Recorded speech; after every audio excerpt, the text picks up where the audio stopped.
ಒಂದು ಕಾಡಿನ ಬಳಿಯ ಸಣ್ಣ ಹಳ್ಳಿಯಲ್ಲಿ ರವಿ ಎಂಬ ಬಾಲಕನು ವಾಸಿಸುತ್ತಿದ್ದ. ಅವನು ಪಕ್ಷಿಗಳನ್ನು ತುಂಬಾ ಪ್ರೀತಿಸುತ್ತಿದ್ದ. ಪ್ರತಿದಿನ ಬೆಳಗ್ಗೆ ಅವನು ಹೊಲದ ಬಳಿಯಲ್ಲಿ ಕುಳಿತು ಒಂದು ಸುಂದರ ನವಿಲು ನೃತ್ಯ ಮಾಡುವುದನ್ನು ನೋಡುತ್ತಿದ್ದ. ಒಂದು ದಿನ ರವಿ ಆ ನವಿಲನ್ನು ನೆಲದ ಮೇಲೆ ಬಿದ್ದಿರುವುದನ್ನು ಕಂಡನು. ಅದರ ರೆಕ್ಕೆ ತುಂಬಾ ಗಾಯಗೊಂಡಿತ್ತು. ಕೆಲವರು ಬೇಟೆಗಾರರು ಅದನ್ನು ಗಾಯಗೊಳಿಸಿ ಬಿಟ್ಟು ಹೋಗಿದ್ದರು. ರವಿ ತುಂಬಾ ದುಃಖಪಟ್ಟನು. ಅವನು ಜಾಗರೂಕತೆಯಿಂದ ನವಿಲನ್ನು ಎತ್ತಿಕೊಂಡು ಮನೆಗೆ ಕರೆದುಕೊಂಡು ಹೋದನು. ಅದರ ಗಾಯಗಳನ್ನು ಸ್ವಚ್ಛಗೊಳಿಸಿ ಆಹಾರ ನೀಡಿ ಅಪಾಯದಿಂದ ರಕ್ಷಿಸಿದನು. ದಿನಗಳು ಕಳೆಯುತ್ತಿದ್ದಂತೆ ನವಿಲು ನಿಧಾನವಾಗಿ ಗುಣಮುಖವಾಗತೊಡಗಿತು. ಹಳ್ಳಿಯವರು ರವಿಯನ್ನು ನೋಡಿ ನಕ್ಕರು. ಒಂದು ಪಕ್ಷಿಗಾಗಿ ಯಾಕೆ ಸಮಯ ವ್ಯರ್ಥ ಮಾಡುತ್ತಿದ್ದೀಯಾ ಎಂದು ಕೇಳಿದರು. ಆದರೆ ರವಿ ಎಂದಿಗೂ ಹಿಂತಿರುಗಲಿಲ್ಲ. ಹಲವಾರು ವಾರಗಳ ನಂತರ ನವಿಲು ಸಂಪೂರ್ಣವಾಗಿ ಬಲವಾಯಿತು. ಒಂದು ಬೆಳಗಿನ ಜಾವ ಅದು ರವಿಯ ಮುಂದೆ ನಿಂತಿತ್ತು. ಸೂರ್ಯಕಿರಣದಲ್ಲಿ ಹೊಳೆಯುತ್ತಿತ್ತು.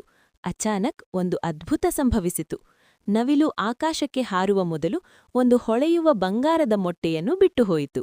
ರವಿ ಆಶ್ಚರ್ಯಗೊಂಡನು. ಆ ಬಂಗಾರದ ಮೊಟ್ಟೆ ಅವನಿಗೂ ಅವನ ಬಡ ಕುಟುಂಬಕ್ಕೂ ಸದಾಕಾಲ ಸಂತೋಷವನ್ನು ತಂದಿತು.